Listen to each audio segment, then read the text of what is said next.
I don't want to be debt free and broke. Hey, friend, you are absolutely going to be a millionaire. I trust that you deserve to be in that space. But there are a couple things that you need to do before you start investing.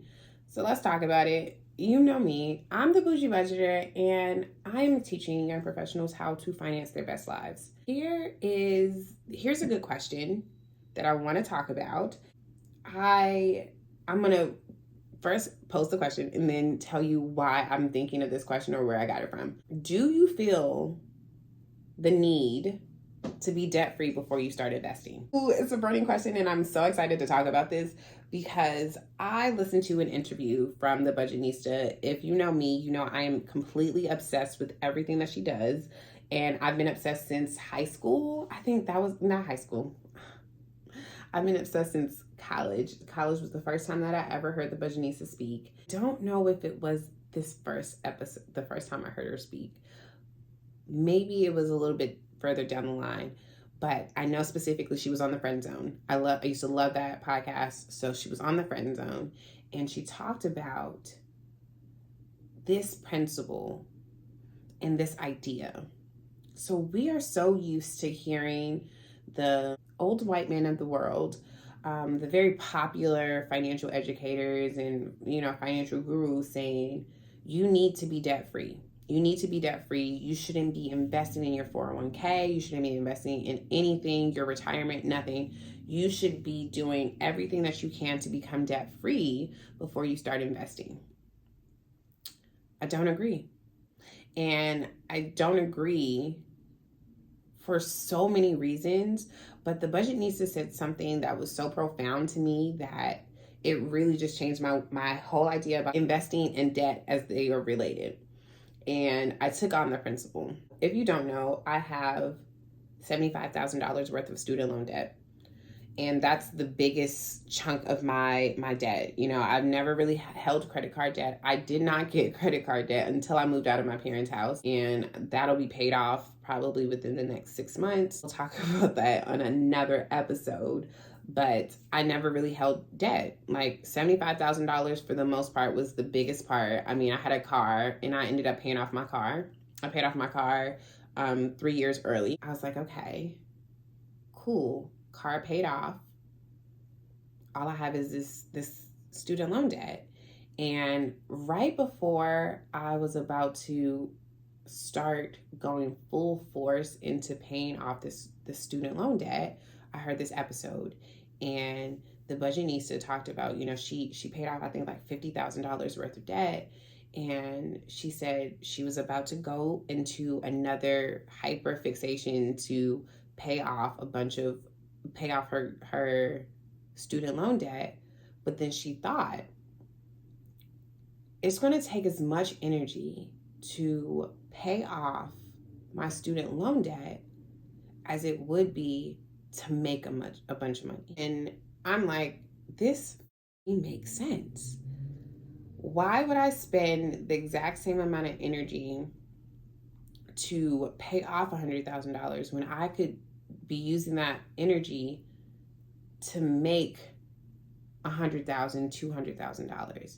So if I made $200,000, I could pay off my student loans and still be comfortable. And I think that this also comes with the idea of we have to start from zero. I don't want to be debt free and broke. That doesn't make sense to me. I want cash flow, and when we're talking about investing, we need to always talk about cash flow, what that looks like, and that seeing what dollars are actually coming into my hand. Do I need to be debt free to start investing? No. 10 toes down, never going to stop it, never going to change it. 10 toes down that I do not think that you need to be completely debt free or have zero debt in your account or, to your name to start investing. Now, you have less debt, you do have more cash flow or more money that you can use towards investing. That is true. But for something like a student loan, I'm not crying off over spoiled milk. Like, shout out to Joe. Hopefully something will make it shake. But I'm not really preparing or banking on the federal government to actually do something about student loans. I think that it is what it is. My plan has always been to make so much money that I could just pay it off at once. The act of paying off debt is always the same thing. You make the money, you pay it off. But the act and the skill of making more money is way more beneficial to me, my life, my strategy, and my overall financial health, that I don't need to sit and just like, okay, I'm going to work so I can make more money so then I can pay off this debt. No, I'm going to figure out how to make some money. I'm going to figure out how to get more dollars in. I'm going to figure out how to have more money so that I can pay off my debts and still have things to live. And I think that the idea that you have to start at zero is pretty limiting. It's limiting in belief. It's limiting in the time. Because again, if you're trying to be a stock market investor, time in the market is always going to trump trying to time the market. So I want my dollars in the market as long as I can.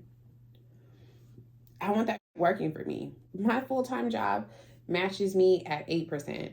I'm not taking anything less than that. I'm taking that 8% because the more money that I have control of, the more options I have. And if the only option I'm expending is to pay off debt, I don't have as many options because the choice is already made. The choice was to pay the debt off. And yeah, it's cool to be debt free. I have the $75,000 and I don't think that it's going away too soon. I originally said that I wanted to get out of the $75,000 5 years after graduating because it took me 5 years to get it. It has been 5 years since I graduated with my master's, and I have not paid on my student loans in the last 3 years. Shout out to COVID. Let's bring it back to mindset and understanding where this type of advice comes from. My mindset is to always be on the increase. My mindset is to always have more options and have more available to me so I can make the decision. I don't have more by paying off. I have less. I have less debt, less money, and less options. But if I focus on investing, if I focus on the increase, then I have more money, more options, more ideas that I can choose from to become richer.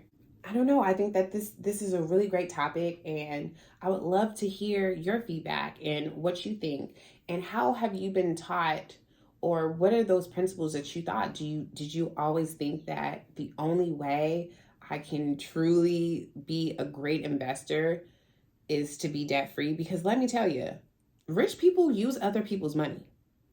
Other people's money, other people's property has always been their vibe.